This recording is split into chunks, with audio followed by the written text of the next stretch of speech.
बिस्मिल्लाहिर्रहमानिर्रहीम। बेटा आज का जो हमारा टॉपिक है वो है half life period. Half life period हमारे पास वो टाइम है जिस टाइम के अंदर क्या है कि 50% जो हमारे पास रिएक्टेंट हैं, जिसे हम हाफ़ भी कह सकते हैं, हाफ़ ऑफ रिएक्टेंट जो हैं वो प्रोडक्ट में कन्वर्ट हो जाते हैं। उस टाइम को हम हाफ़ लाइफ कहते हैं। दोबारा से रिपीट करूँगा, वो टाइम जिस टाइम के अंदर आधे reactant, half reactant, 50% reactant product में कन्वर्ट हो जाते हैं, उस टाइम को हम हाफ़ लाइफ कहते हैं। अब हाफ़ लाइफ को डिफरेंट एग्जांपल्स के साथ समझने की कोशिश करते हैं। जैसे कि यहाँ पे हमारे पास एग्जांपल है। इस एग्जांपल में हमारे पास जो है वो हम decomposition of die nitrogen pentoxide जो है N2O5 को 45 डिग्री सेंटीग्रेड पे उसकी डीकम्पोजिशन स्टडी करते हैं। तो इसकी हाफ़ लाइफ जो है वो 24 मिनट है। मतलब 24 मिनट के बाद ये 45 डिग्री सेंटीग्रेड पे डाई नाइट्रोजन पेंटाऑक्साइड जो है ये 50% डीकम्पोज हो जाता है। जब ये डीकम्पोज हो जाता है तो फिर हमारे पास क्या होगा, जैसे कि हमने इसको 24 मिनट्स के बाद जो है वो देखा, तो इसकी जो इनिशियल कंसंट्रेशन थी वो थी 1 मोल पर डेसीमीटर क्यूब। 24 मिनट के बाद देखा तो 1 मोल का कितना रह गया था, हाफ मोल बाकी बच चुका था। जो 0.5 मोल है वो प्रोडक्ट में कन्वर्ट हो गया। मैं दोबारा रिपीट करूँगा, 1 मोल था, उसमें से हाफ मोल प्रोडक्ट बन गया और हाफ मोल हमारे पास बाकी बच गया। ये होगी इसकी पहली हाफ लाइफ। अब हमारे पास क्या हुआ, फिर हमने मज़ीद जो है वो 24 मिनट्स, मतलब पहले 24 मिनट्स गुजर गया, उसके बाद फिर 24 मिनट जो है वो हमने वेट किया, तो टोटल मिनट्स हो गए 48 मिनट्स।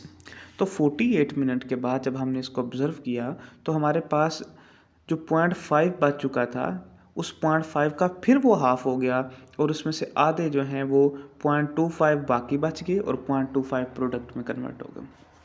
इसके बाद फिर जब 24 मिनट के बाद हमने क्या किया, इसको ऑब्ज़र्व किया, मतलब 48 में फिर 24 ऐड करें तो बनते हैं 72 मिनट्स।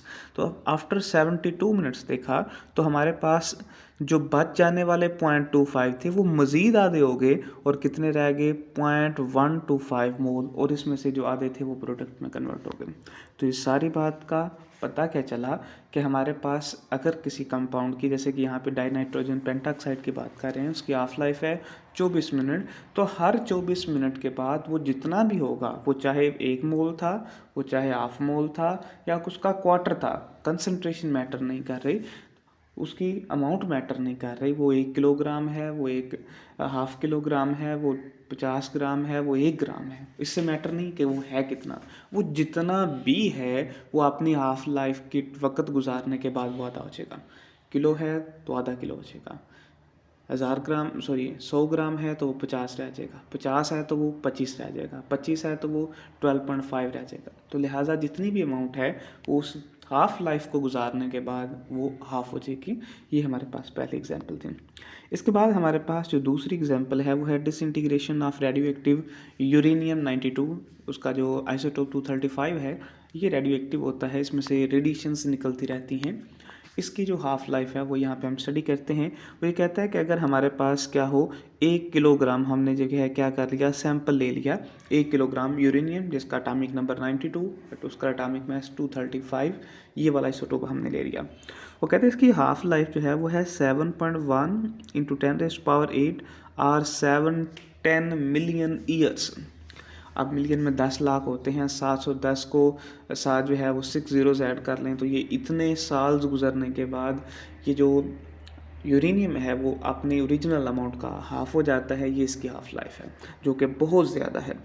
अब इसमें कहता है कि अगर हम क्या करें, 710 ईयर्स जो हैं वो इसको रखें, तो अगर हमारे पास 1 किलोग्राम सैंपल था तो 710 मिलियन ईयर्स गुजरने के बाद जो 0.5 है, हाफ केजी है, वो प्रोडक्ट में कन्वर्ट हो जाएगा और हाफ हमारे पास बाकी बचेगा। वो कहता है अगर उसके ऊपर मज़ीद 710 साल गुजर जाएँ तो 0.25 जो है वो बाकी बच जाएगा, आधे में से फिर आधा हो गया तो 0.25 जो है वो बाकी बच जाएगा और 0.25 जो है वो प्रोडक्ट में कन्वर्ट हो जाएगा।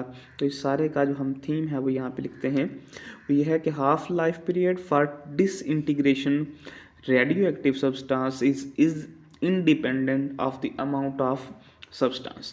तो चाहे यहाँ पे देखें अमाउंट 1 किलोग्राम थी, हाफ लाइफ 710 मिलियन ईयर्स, चाहे वो 0.5 थी, हाफ लाइफ 7-10 मिलियन ईयर्स, चाहे वो 0.25 थी, हाफ लाइफ फिर भी 7-10 मिलियन ईयर्स है। इसका मतलब उसकी अमाउंट जितनी भी है वो मैटर नहीं करती, मैटर करता है टाइम, कि कितने टाइम के बाद वो हाफ हो जाएगा। इसके बाद हम इसका रिलेशनशिप जो है वो बच्चे पढ़ेंगे किसके साथ, ऑर्डर ऑफ रिएक्शन के साथ। उसका ऑर्डर ऑफ रिएक्शन के साथ रिएक्शन क्या है। जब हम ऑर्डर ऑफ रिएक्शन के साथ देखते हैं तो हमारे पास ऑर्डर ऑफ रिएक्शन को समझने के लिए ये हम इक्वेशन एक देखते हैं। वो कहता है कि हमारे पास जो हाफ लाइफ है, जिसे हमने T1/2, ये T स्मॉल लेटर्स में लिखना है, कैपिटल में नहीं लिखना, और ये स्क्वायर ब्रैकेट्स के बाद नीचे जो छोटा सा n लिखा हुआ है ये बताता है ऑर्डर ऑफ रिएक्शन को, जो कि डायरेक्टली प्रोपोर्शनल है 1/a⁻n-1। इसमें यहाँ पे देखें जो T1/2 है वो हाफ लाइफ ऑफ रिएक्शन है। इसके बाद n क्या है, ऑर्डर ऑफ रिएक्शन है, और जो a है ये हमारे पास इनिशियल कंसंट्रेशन ऑफ रिएक्टेंट है। ये तीन चीज़ें इस इक्वेशन में बताई गई हैं। तो लिहाजा इस इक्वेशन का मतलब क्या है, ये कहता है कि यहाँ पे हाफ लाइफ जो है किसी भी ऑर्डर ऑफ रिएक्शन की, मतलब वो नीचे n जो है वो 1 है, 2 है, 3 है, 4 है, 0 है, कोई भी ऑर्डर ऑफ रिएक्शन है, उसकी जो हाफ लाइफ है वो इन्वर्सली प्रोपोर्शनल है। किस चीज़ की इन्वर्सली प्रोपोर्शनल है, इनिशियल कंसंट्रेशन की पावर में से 1 माइनस के।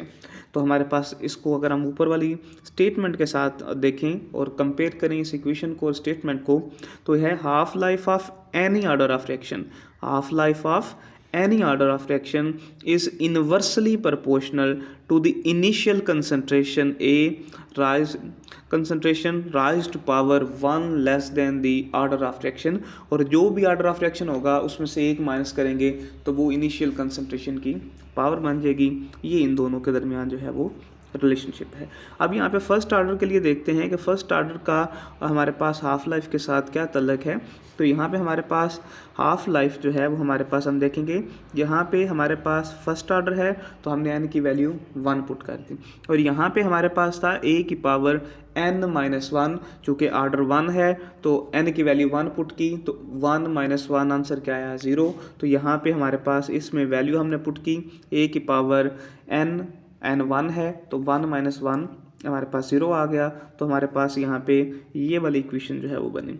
तो यहाँ पे क्या है, half life of first order reaction is inversely proportional to the initial concentration की पावर 0, और किसी भी चीज़ की पावर 0 जो है वो 1 के ऊपर हो जाती है। लिहाजा हम यहाँ पे फिर क्या, यहाँ पे इसमें से सारा कुछ जो है वो हासिल करते हैं, वो ये है half life period of first order reaction is independent of initial concentration of reactant।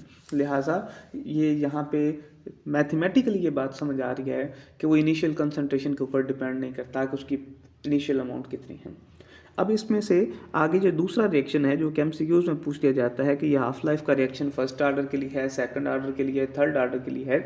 तो हमारे पास यहाँ पे इस प्रोपोर्शनैलिटी को इक्वलिटी में कन्वर्ट करने के लिए जो तमाम वैल्यू है ये हमारे पास प्रोपोर्शनैलिटी कांस्टेंट की है, क्योंकि हमारे पास a की वैल्यू 0 जो कि 1 के इक्वल है, और वो 1 हम साथ लिखे नहीं, और ये यहाँ पे फर्स्ट ऑर्डर के लिए जो है उसका कांस्टेंट है। इसके बाद हम बात करेंगे half life of second order जो है वो रिएक्शन वो किस तरह से है।